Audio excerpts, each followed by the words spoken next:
Today we will be launching to Duna and we will be visiting the monument in this awesome rover. This is gonna be insane. I'm gonna be building the rover that will be completely remotely operated. It will be tested on Kerbin, it will be launched from Kerbin, sent all the way to Duna and hopefully landed successfully and deployed via the skycrane. And at the end of the episode, I'm gonna show you the shenanigans and how did it go and what bloopers I did have in mind as an extra bonus to you. But let's get right into the meat of things and we start off at the mission control. The mission for today is Duna Monument. Yes, this is providing a total crapload of science of 2000 and science, and Dr. Carrie Kerman, as always, is very wordy about her needs for the coffee and understanding mysterious signals.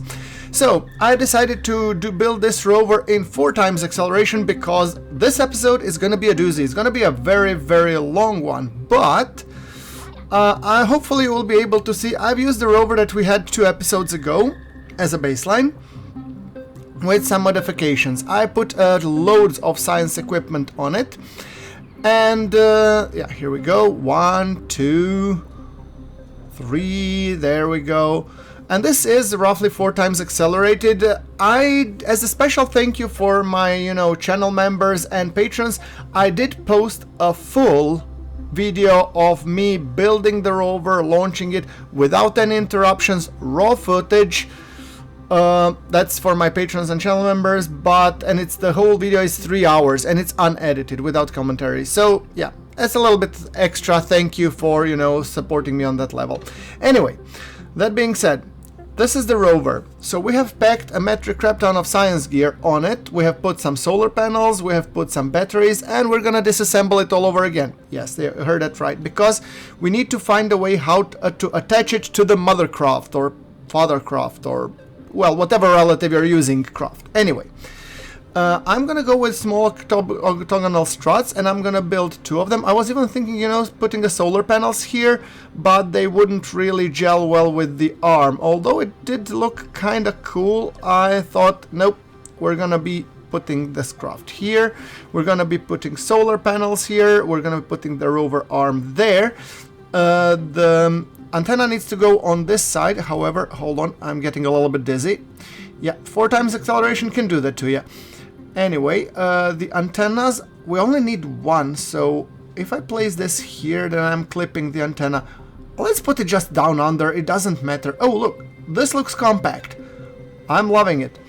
And it's not McDonald's. So, let's see, we need another cubic octagonal strut, I think, because to launch that properly, yeah, it needs to be like this.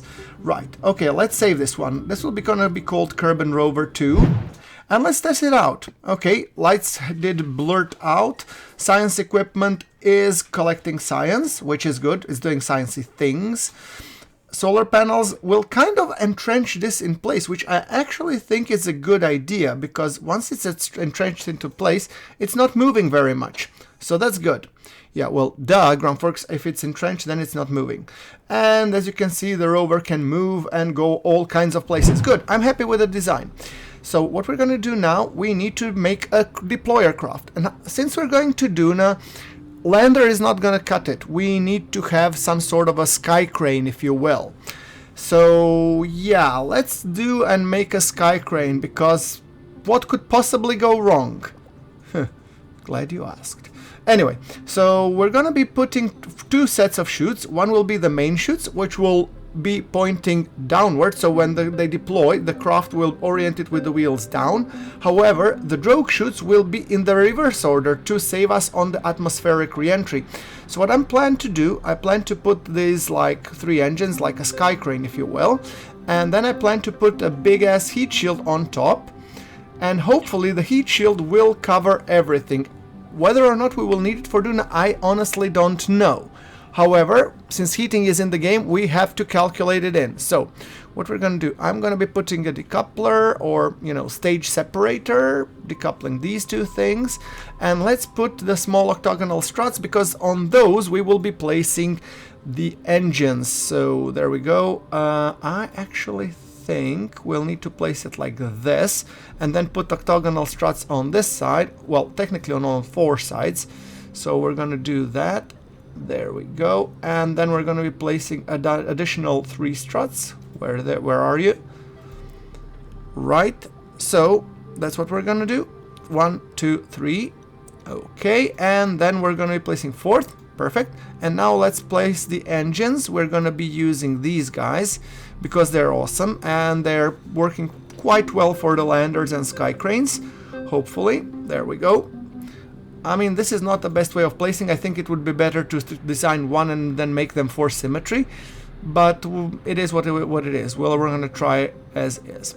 Right. So now we have the sky crane, the parachutes, and the drogue chutes, and the heat shield. So hopefully our entry to Duna is okay. Let me just see. Oh, yeah. I do love these projections because on these projections you can really see if the heat shield will cover everything.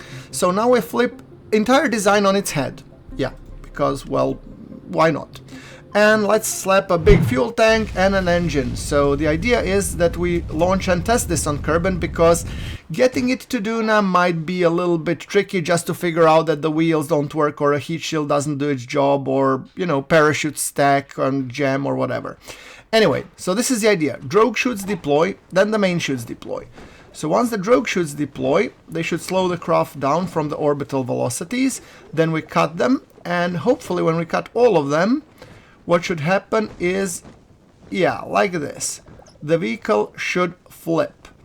So the vehicle should flip and just, you know, ask, how is it hanging, dude? Short travel always to the left. Yeah, you know that reference. Anyway, so this is descending down. The idea is, once it descends down enough, we're gonna be firing the thrusters to deploy the sky crane, and then we're off. Okay, good. Detaching. Rover seemed to be okay by being dropped. And as we move it all away, it does seem to be looking okay. So this is what I call a successful deployment. Right. Okay. So I've decided to put another probe core because my craft didn't know what is up. And I don't mean what's going on, but what is truly upwards. So that's why we have an additional probe core, which will be telling us what is up in this, you know, day of age.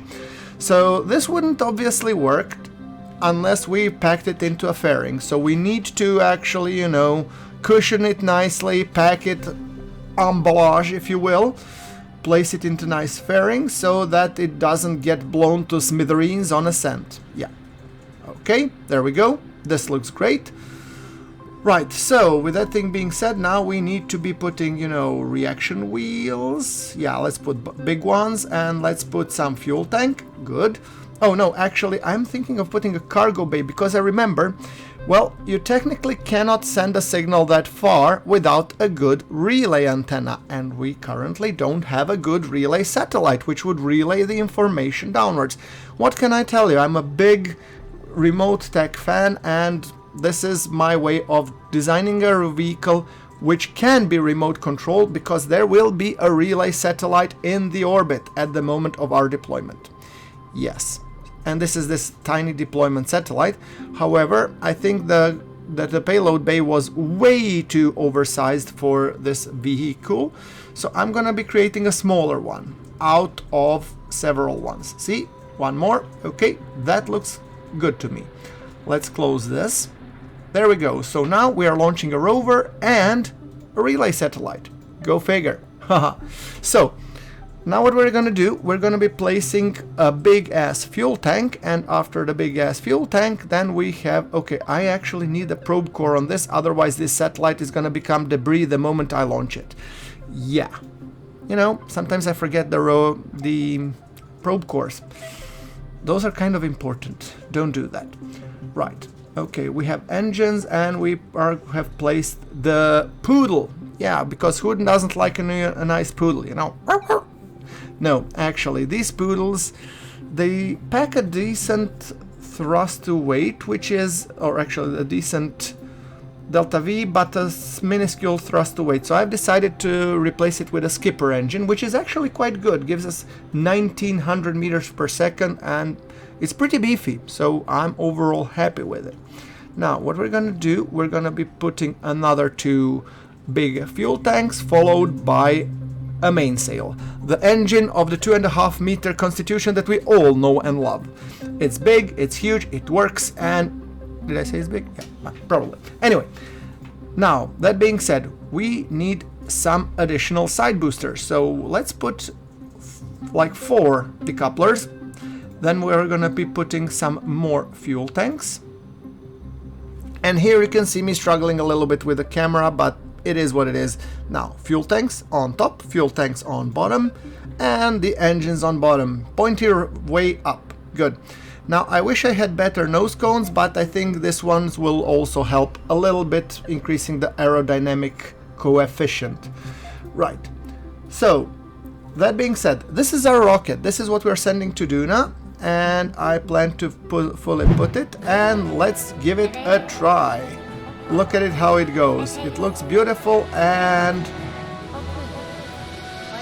igniters, boosters, and launch. There we go. We are off to Duna. Yes, we are gonna have an epic mission of epic proportions. Yeah. And it's gonna be, well, I was gonna say epic, but I'm gonna say awesome. Anyway, so I did accelerate the launch a little bit. I mean, you saw me doing this like a million times over, so the launch is pretty standard, nothing out of the ordinary. These 4 side boosters are connected by the fuel lines to the main stack, so that's why all 5 are burning, and we do have an excessive amount of thrust to weight and a good portion of delta V. So soon enough we're gonna be ditching the core stage at the moment we come to 100 kilometer apoapsis. There we go. Oh, we have a little bit extra juice. Well, don't mind if I keep them then. Now let us make sure that we circularize properly. Everything is gonna be 2.5 times accelerated, a little bit. Now, pointing rocket maneuver prograde, and then we will be burning in 1 minute and 12 seconds. We do have some science which is worth absolutely nothing, so that we have collected, and right now we're getting ready for that burn. 5, 4, 3, 2, 1, and ignition. Yeah, now stage the boosters, and bye-bye boosters. They're gonna fall back on carbon and hopefully be obliterated to smithereens. Our burn will take another 17 seconds. And soon enough we're gonna circularize. Beautiful. Now I should actually probably ditch the fairing because I didn't do that. Well, you know,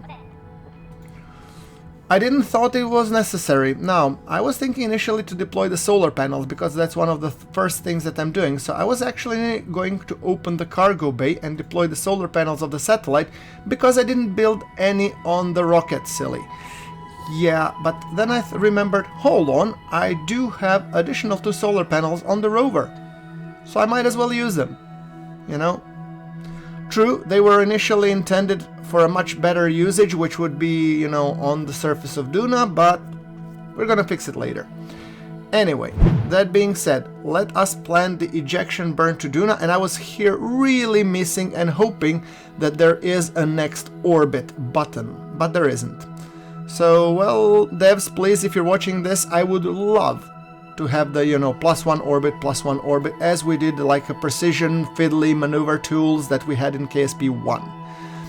Right. Okay, so now we need to fiddle a little with this to get a Duna intersect as good as we can. I'm saying Duna, not Minmus, you bugger. Anyway, now this one seems to be close enough. However, I do need to burn a little bit radially inwards, radially outwards until I find a good enough encounter. So I'm just checking what the relative distance to target is, and I'm burning radially as many times as I need to just reduce it. There we go. Ah, we have the Duna encounter and the periapsis, and I'm just making it as low as possible at this point. I really don't care where it is, how it is aligned, and all that jazz. Right, with that being said, we are coming down on the Duna maneuver. It's gonna be 1169 meters per second, and we are gonna be thrusting on our mainsail. Ultimately, I did plan to use the skipper for that, but we have extra oomph in our core stage, so might as well use it, you know? We don't want it to go to waste. Stop burn in 20 seconds. We are expanding towards the current. Yeah, there we go. And it goes out. Come on. Good. We're gonna be ejecting out of Kerbal, and soon enough, there we go. Tiny correction needed. We do need to burn a little bit of extra just to secure that encounter. Good. We have it. And bye-bye Kerbin. We're gonna be leaving Kerbin to go to Duna. Yes, so far this mission has been flawless. If you don't count a couple of bloopers that you will be seeing at the end of this episode. Yeah, spoiler alert. Anyway, F5 is your friend. And a good friend it is. So, I did decide to skip a little bit until we get just before the Duna encounter, because nothing was really going on apart from me drinking coffee. And speaking of the coffee, guys, if you want to buy me a coffee, you know, and you're appreciating the videos and would like to support me, I have created a coffee account. Link will be in the description below, and, you know, more coffees means more awesome content, hopefully. See how good this Duna turned out? Well, there you go. And while you're down there, you might as well press the like if you're really liking the video, and subscribe if you would like to see more KSP content. More will be coming, of course. Now, speaking of that, we are reducing our periapses to a more acceptable level now that we are close to Duna, because it's much easier to do a burn that will make a, you know, very nice correction. The burn is gonna be 30 meters per second, so it's actually a tiny burn with a huge impact. There we go. Okay. That looks good enough in my book. So now let's transition to Duna. Oh, I love the sound of Duna music. It's just awesome. Yeah, Duna has an awesome soundtrack and I really love it. It's one of my favorite music in KSP or in gaming in general. Look at this. Isn't it beautiful? Isn't it glorious? Arrival to the new world. Yes. Did I say that Duna is my favorite planet in KSP 2? Well, it is in KSP 1 as well. Anyway, now we're gonna be creating a maneuver node to perform that all-important orbital insertion. Just remember, we're not gonna deploy directly the rover yet, so that's why I'm not going with aero brake. And also, the second reason is that I have excessive delta V, so I don't really need the aero brake maneuver. Aero brake is great if you can, you know, just hit it right and not burn up in the atmosphere, but in this way, look at this. It's just awesome. Alright, so we are getting closer to our burn, 30 seconds away. The burn will be 980, and actually a good portion of it will be on our ascent stage. Imagine that. Our rocket stage succeeded in getting us off the Kerbin all the way to Duna and even decelerate halfway. Thank you, stage, and bye-bye. Off it goes into the interplanetary void. Now, the skipper, which was initially intended as a transfer stage, has successfully circularized. The next order of business for us will be to deploy the satellite. Because without the relay satellite, we cannot be controlling the rover, right? Oh, look at this. This is gorgeous. Right, so let's open the cargo bay. I should have really made this as an action stage, you know. Alright, there we go. Now, what we should really do, we should decouple this bad boy. Okay, are we ready? Oh, before we decouple this, let's extend the antenna. This one already has the antenna, and we need to quickly then change to the solar panels. Okay, come on, fling out, you miserable little... Okay, we do it the other way. Okay, so it did get out. Let's us extend the solar panels, and beautiful, look at it go. SAS on. Antenna is on. I think I have another Communitron antenna, which I'm gonna extend right about now. Come on. Communitron. Communitron. Oh no, it's the one above. Okay, extended. Beautiful. Right, so we're gonna be performing the burn to make sure that we take care of our apoapsis. Beautiful. Look at this, it's just awesome. Let's close this down and we should be thinking about deploying our rover. However, we need to fix our orbital inclination first, because we do want to be visiting the monument, and the monument is basically there above at the point C. So what I'm gonna do, I'm gonna fix the orbital inclination so it's much more inclined, and I do want to be arriving at the monument at daybreak, so basically at the dawn. Yeah, because that would be just epic. Anyway, reducing the apoapsis and periapsis, the idea is that we do get ourselves in the position when the monument passes below us. We're just gonna re-enter, fire the thrusters, stop down, land with the parachutes, hopefully on top of the monument, and everything will be glorious. We're gonna get a metric crap ton of science, and we'll be famous for doing something nobody has done before in KSP2, or at least I hope that nobody did. Anyway, we're correcting our orbital inclination. Skipper is gonna do this nicely, and my delta V readings are already bananas, but I can live with that. Right, so there we go. Look how beautiful it is. Oh, this is just gorgeous. Oh, by the way, low Duna atmospheric experiments. Yes, or actually not atmospheric, but low space over Duna. There's your science opportunity and chance to unlock more components of our tech tree. Okay, now we need to create another maneuver node which will bring us in low Duna orbit just above the monument. So a little bit of fiddling here and there, a little bit of extra burning. Look how beautiful it looks. We're gonna be burning in 1 minute and 40 seconds. Ike looks awesome. Ike, we're not gonna visit you just yet, but some other time, I promise I will be coming there with a probe. Anyway, after a couple of fiddlage, we needed to do a final correction because I did skip to the time where actually the monument did arrive at the location where we want it to be. As you can see, top just after the daybreak. So now what we're gonna do, we are gonna decelerate. We're gonna get ourselves into the position, 264 meters per second, right. Okay, let me just quickly see how it looks like. Now we're gonna burn, and there we go. And we're getting ready for the deorbit, which will be happening somewhere around here. Maneuver node, and now we're already planning for the impact point. And impact point needs to be way past the monument, because we don't count the effects of air and aerobraking, so that needs to be taken into account. Yeah, I don't think that this is actually behaving like trajectories, is it? Right, so our burn is going to be 43, we're going to be turning that way. Alright, 43 meters per second to decelerate, and then we'll be in business. No turning back now, off to the glory. Now let's see, what do we have here? Getting ready and burn. There we go.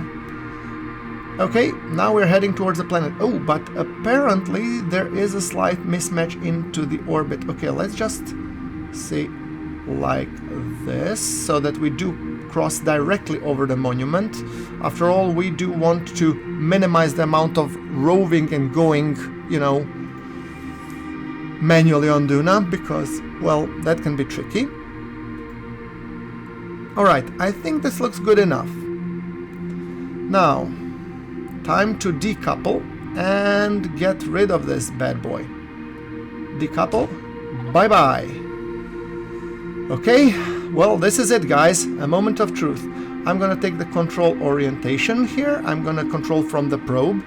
There we go. We're gonna point orbit prograde, but I think control orientation needs to be reversed because we do want to be facing directly forwards. The idea being is if we get some orbital heating, this should be taken care of by the heat shield, hopefully. Okay, so another thing that we want to prepare, we do want to be preparing the chutes, and the small chutes I want to arm because they need to be deploying at the moment's notice. The big ones, and there we go, we are getting over the site, so we are in business, ladies and gentlemen. Oh, I just forgot how glorious this music is. Yes. Right, So the idea is that we are taking this craft and we are flying towards the monument, and you can tell the monument is there. So now my idea is we are actually decelerating. I don't think we will need the small parachutes. I'm gonna go with the larger parachutes sooner rather than later. So what I'm gonna be doing, I'm trying to flip it backwards because, well, okay, there we go. The chute's fired. Well, let's fire all of the chutes. We did pass the monument, so I need to really flip the craft now. Let's cut the drogue chutes. There we go. Decelerate a little. And let's go back to Duna. So I'm to the Duna Monument. So what I'm gonna do, I'm gonna switch towards a map view to see where I'm gonna be landing this bad boy. Come on. Can I decouple it? No? Okay. Oh, there's the monument. We're gonna go a little bit there, and let's go that way.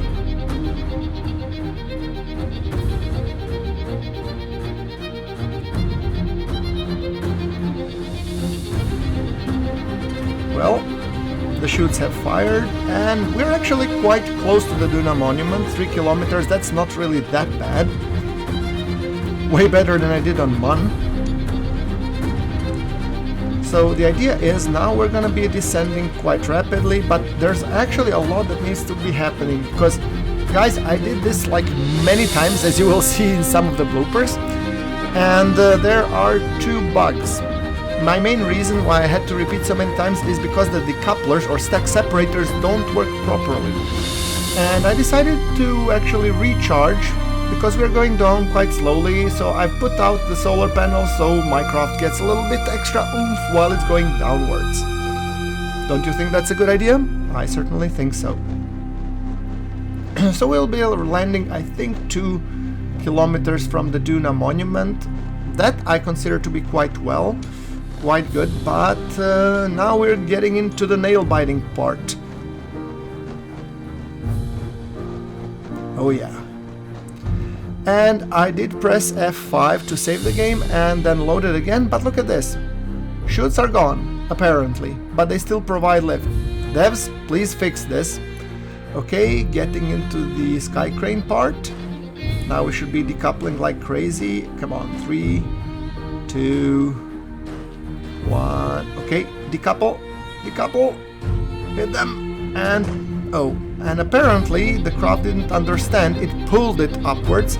Okay, I really need to get out of this mess because that probe is gonna land eventually, and once it lands it's gonna be a mess. So yeah, alright, there we go. We have successfully landed on Duna, ladies and gentlemen, and with the rover too.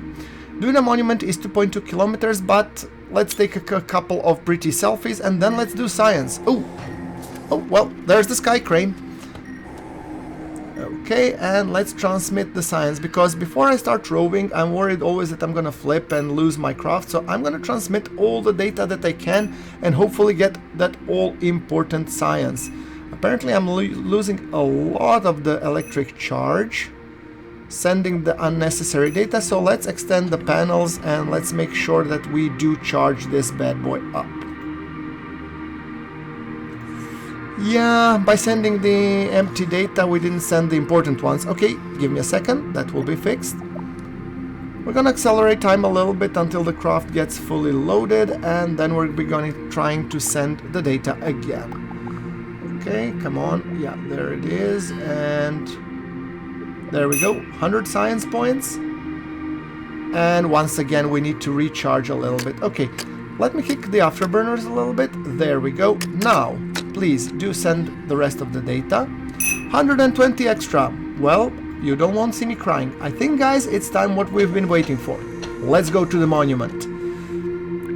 Alright, save the game. Another selfie, because this is awesome. And time to make our trip.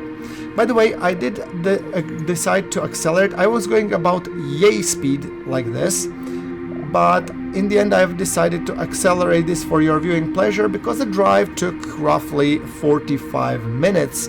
So rather than me boring you for the 45 minutes, I have decided to accelerate it roughly five times, so all in all it's not gonna be that long. Yeah. what can I tell you? It's gonna be just roughly 5 to 6, maybe 7, 8 minutes, perhaps.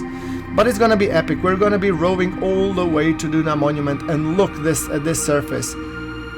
We have a lot of grounds to cover, and I'm always worried about the impending perils along the way, because those things, well, they are dangerous. I can really tell you I'm enjoying this.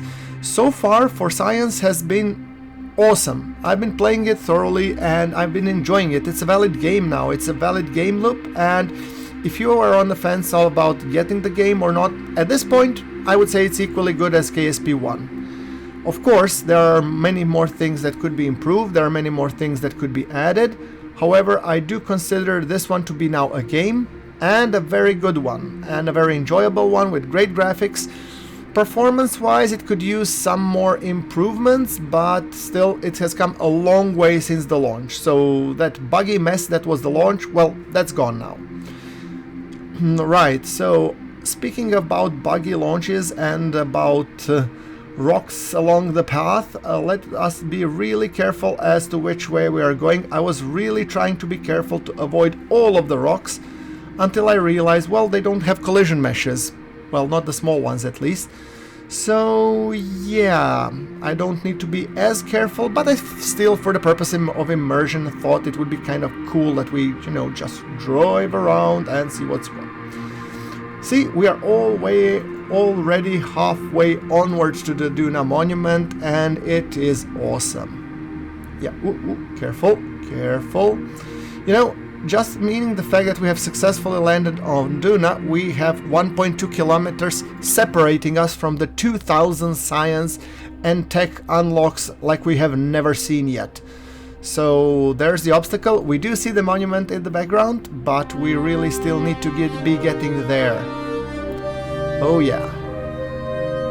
This ride is gonna be a nail-biter. Alright, let's go carefully, ever so carefully. We need to be really cautious about this one, because this one is, after all, a final stretch. This is our payoff. This is what we have come here for. We have come here to understand the origins of the mysterious monument and grab that extra coffee for our Dr. Carrie Kerman, because she's a highly professional caffeine addict. Right. So, imagine that. You get your, you know, flight director telling you, okay, can you please send a rover to Mars to get me two packages of coffee? Huh, that would be a pricey coffee. Anyway, speaking of it, let us go upwards and look at this. This rover really behaves nicely, although I gotta tell you, the journey wasn't without its challenges. Along the way there are some hitches, especially I think around the monument, so devs, if you do understand that, I would highly ask you to, for example, check what the hell happened here. My rover started flipping for no apparent reason. However, despite some weird physics shenanigans, in the end, I think I will manage. Come on, come on, come on. And I've managed to correct it on its way. So, and I noticed my electric charge is empty, so let me just quickly charge it up. There we go, solar panels are charging as quickly as we can. And the moment it gets full, we're gonna be going all the way there. Come on. Right, okay, so after the afterburners, let's clear out these, and we are gonna go, finally, we're gonna get to that monument soon enough. Alright, turn around and let's go. Alright, we are now closer than ever to the monument. Just a little bit more. And we'll uncover the mysteries of Kerbal's origins and freshly ground coffee beans. Yeah, alright, there we go. I'm actually, this looks like either a mini solar system or an adult toy. I'm not gonna talk about this, but anyway, looks kind of fun. Oh no, actually it looks like a crown. Huh. I gotta tell you guys, this is my first time that I've been on the Duna Monument, so I have actually zero expectation. Look at those. Those seems to be Kerbal standing on top of the planets. What's the message being here? Oh, yeah, it's a crown, and apparently there is some bearded creature down there.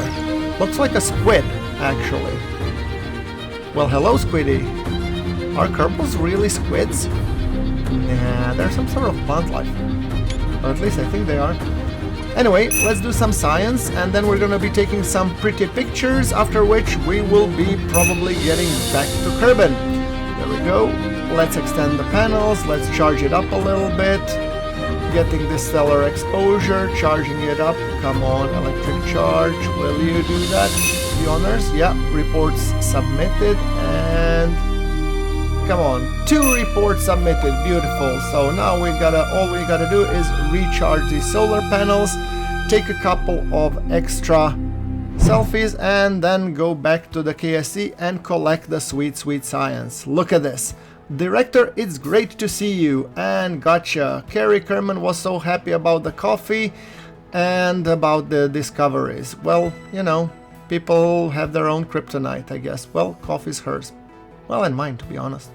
Anyway, mission completed, 2000 science. So, as promised, guys, let's show you a couple of these bloopers. This happened when I loaded the craft.